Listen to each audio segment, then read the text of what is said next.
Welcome students.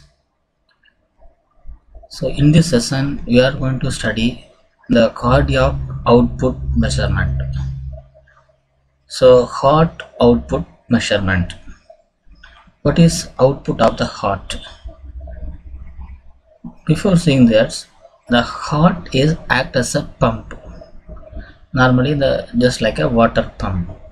It pumps the blood.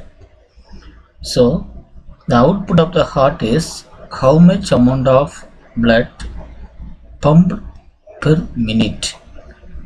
Okay, how much amount of blood pumped per minute, that is cardiac output measurement. Okay, so let us enter into video.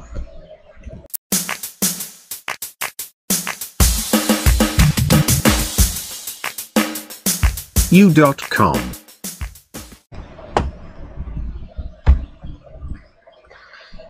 Cardiac output. So the volume of blood ejected from left ventricle in 1 minute. So the volume of blood ejected from left ventricle in 1 minute. So how many times our heart beats? That is 72 times. Okay, so per minute it will beat 72 times. So the amount of blood transferred per beat is very minimum amount. Okay, right. So the cardiac output, that is amount of blood ejected from left ventricle in 1 minute, is around 4 to 5 liters per minute. 4 to 5 liters. So it is the determinant of global oxygen transport from heart to body. Okay, so it is a determinant or the measurement of global oxygen transport from heart to the body. Okay, it reflects the efficiency of cardiovascular system.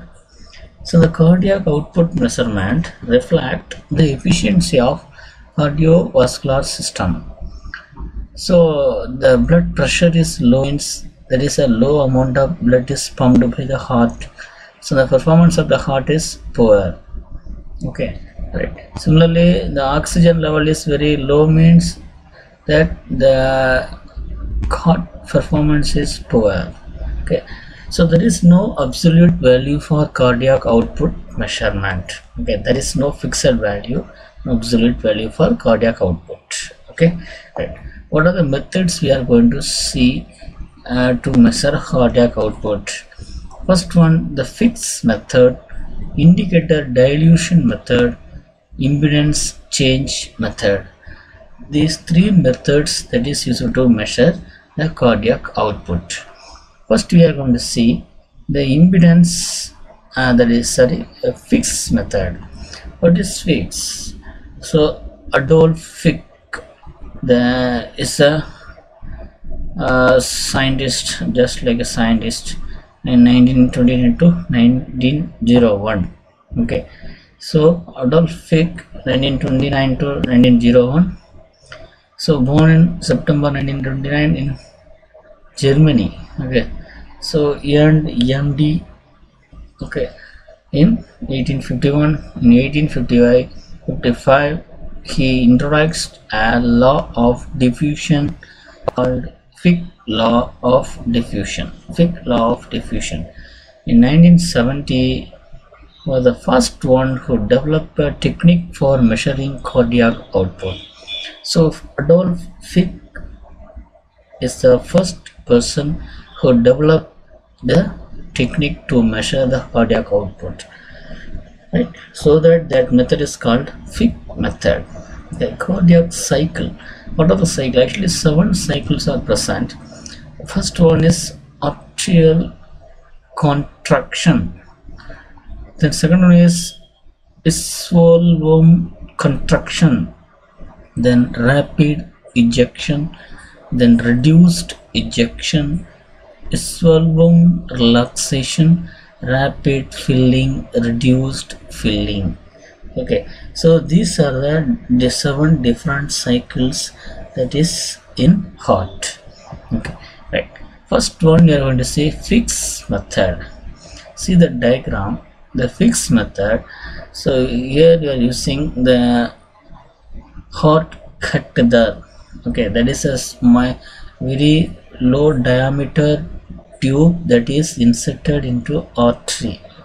Okay, right. And it has sensor in sometimes. Okay, so in the heart and lung, that is used to capture the oxygen from environment, and that mix the oxygen with the blood, and after that it form the blood. This is a process. Here the cardiac output is determined by the analysis of gas keeping on organism. Okay, right. It is continuously infusing oxygen into the blood. So heart and lung both are combined together. They are continuously infusing oxygen into blood, and sometimes removing oxygen from blood before and after passage. So the heart output is calculated by continuously infusing oxygen into blood. Okay, or another one method is removing oxygen from blood before and after its passage. Okay, so let I equal to CAQ in minus CVQ. When I is the amount of infused or removed oxygen per unit time. I is the amount of infused or removed oxygen per unit time. Then we can write Q equal to I divided by Ca minus Cv. Q is the cardiac output in terms of liter per minute. Then Ca is contraction of oxygen in arterial blood. Then Cv is concentration of oxygen in venous blood. Okay, right, incoming blood. So Ca is the concentration of oxygen in arterial blood, means outgoing blood. Then Cv is the concentration of oxygen in incoming blood. Okay, right. Next one, the second method, that is a indicator dilution method. So here the known amount of dye or radioisotope is used as an indicator in blood circulation. Dilution means we are adding something. So adding water with milk, that is a diluted milk. Similarly, indicator is mixed with blood, that is a diluted blood or indicator dilution. The known amount of dye or radioisotope is used as an indicator in the blood circulation. Then measuring the concentration of the indicator with respect to time. After that, we are measuring the concentration of the indicator with respect to time. We can estimate the volume of blood by estimating the indicator value. Okay, the concentration of the indicator. Let us increment of volume dV equal to dm. Let us consider the increment of volume dV equal to dm.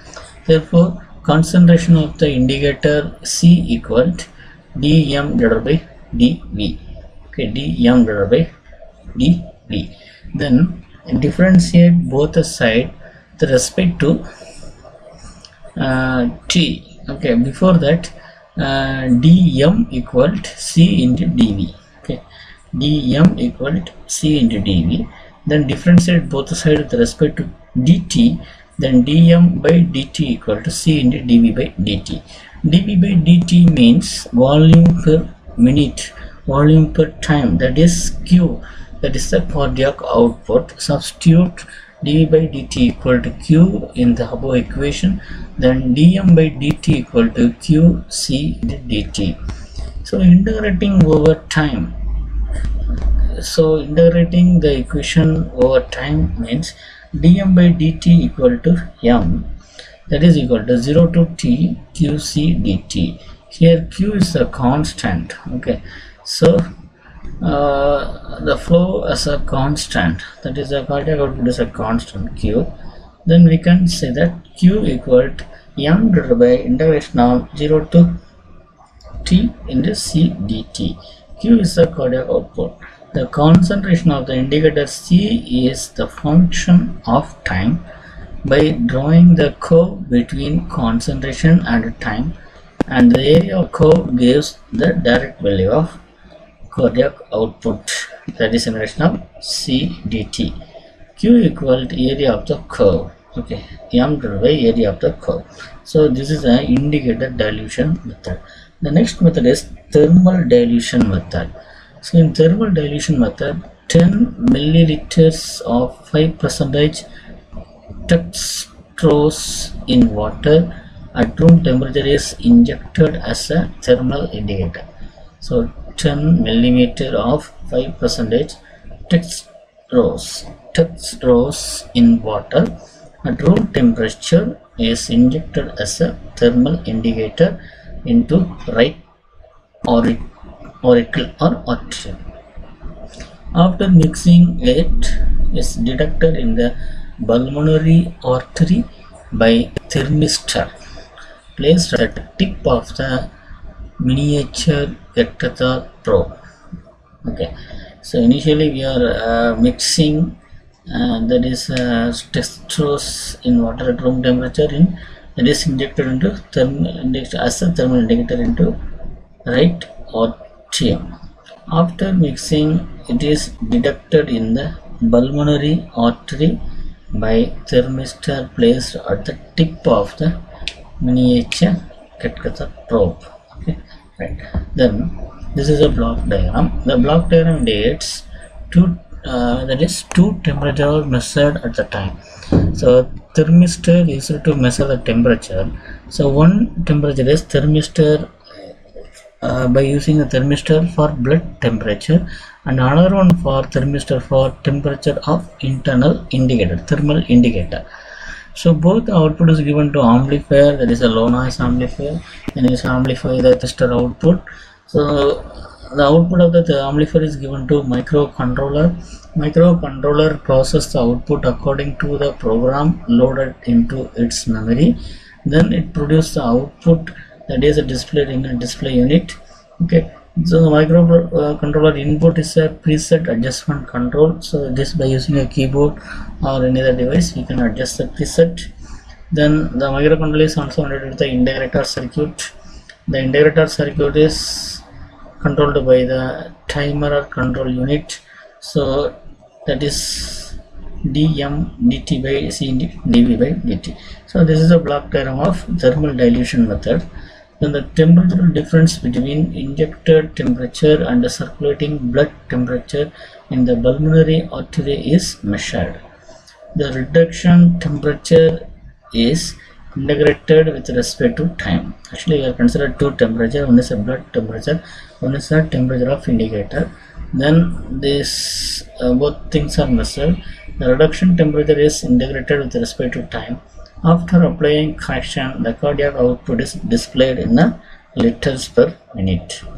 Amplifier block is used to remove non-linearity of the thermistor. Amplifier mainly is used to amplify the weak signal, so it is used to remove the non-linearity of the thermistor. Okay. Right. Then the last method is impedance change method. In impedance change method, see the diagram here. The four electrodes are used: electrode 1, 2, 3 and 4. The electrodes 1 and 4 is mainly for observing the current.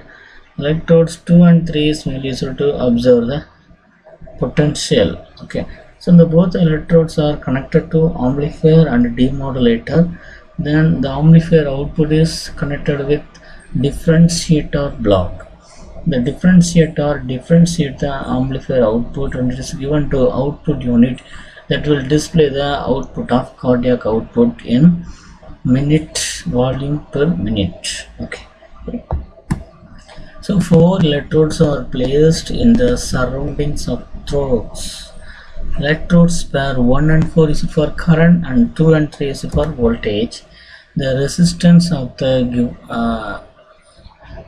given circuit is given by R equal to rho L divided by A. Rho is the resistivity of the patient, and then A is the cross sectional area of the throats. L is the separation length between the potential electrodes 2 and 3, that is the length. Okay, these are the things. Then volume of the throats is given by V equal to rho L square divided by R. Then differentiating V is the volume of the throats. Then differentiating the above equation for V, that is dV by dt equal to rho minus rho and L square. So R is differentiated with respect to R, that is R square into dr. Since the AC excitation, that is alternating current excitation, is used, so the impedance Z is used as a R resistor. Then we can change the equation, that is dV equal to minus rho divided by L square divided by R square into dS. So by determining TV, the cardiac output can be measured by multiplying TV with heartbeat rate. How many times heart beats? Okay, that is multiplied with the dV. Then you can get cardiac output. Okay, right. So this is a very simple session. So almost the end of the 4th unit. Okay, cardiac output measurement is an important question, very simple question. So easily you can write. So it is low time consuming question. Okay, right. So thanks for watching. Thank you. Like, share and subscribe the channel. Okay, thank you.